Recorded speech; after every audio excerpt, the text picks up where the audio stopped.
गुड़हल के पौधे में कलियों और फूलों की भरमार हो जाएगी। पौधा फूलों से भरने लगेगा, न्यू न्यू कलियाँ आने लगेंगी, पौधे में ग्रोथ अच्छी होने लगेगी और नए नए उसमें टहनियाँ पी के निकलने लगेंगे। तो इस समय बरसात ख़त्म हो गई है, सितंबर का महीना चल रहा है, धूप काफ़ी तेज़ पड़ रही है अभी इस समय। तो गुड़हल का पौधा फूल अच्छे दे रहा है, देता ही है और उसमें फूल आते ही रहते हैं। गुड़हल देसी भी होता है, हाइब्रिड भी होता है, कोई दोनों ही पौधे बहुत अच्छे होते हैं, फूल भी अच्छे काफ़ी अच्छे देते हैं। गुड़हल कई कलर में आता है, इसको कटिंग से भी आसानी से लग जाता है और इसका पौधा भी बहुत आसानी से मिल जाता है।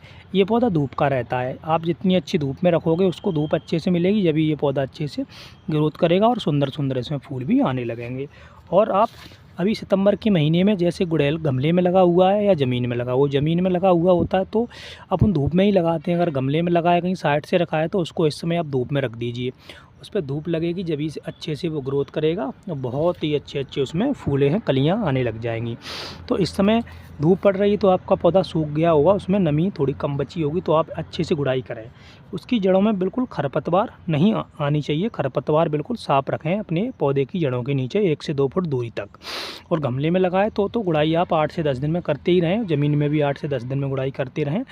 और आप इस समय गोबर की खाद या वर्मी कंपोस्ट कोई भी एक ले लीजिए, आप उसके गड्ढे बना करके आप अपने गुड़हल के पौधे में, ये बहुत अच्छा है, आप उसको डाल दीजिए, जो कि इससे ग्रोथ भी अच्छी होगी, पौधे में कलर भी एकदम अच्छा आ जाएगा, तो जिससे आपका पौधा बहुत सुंदर और अच्छे से ग्रोथ करने लगेगा, कलियाँ भी छूटने लगेंगी और धीरे धीरे उसमें फूल भी आने शुरू हो जाएंगे।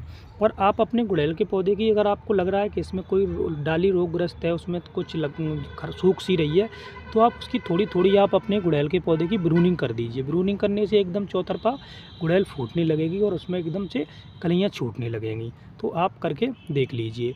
और आप चाहो तो केले और प्याज के छिलके, जो केले होते हैं उसको सुखा लीजिए और उसमें थोड़े प्याज के छिलके डाल लीजिए, उसको किसी डब्बे में पानी में डाल दीजिए, 1 से 2 दिन उसको डला रहने दीजिए। जैसे ही उसको आप छान करके आप 15 दिन में एक बार गुड़हल को दे सकते हो, जिससे क्या है कि पौधे में विकास भी अच्छा होता है, ग्रोथ भी अच्छी होती है और उसका कलर भी एकदम गुड़हल का हरा भरा रहता है। तो ये भी बहुत अच्छा लिक्विड फर्टिलाइज़र है, आप वो भी 15 दिन में एक बार डाल सकते हो।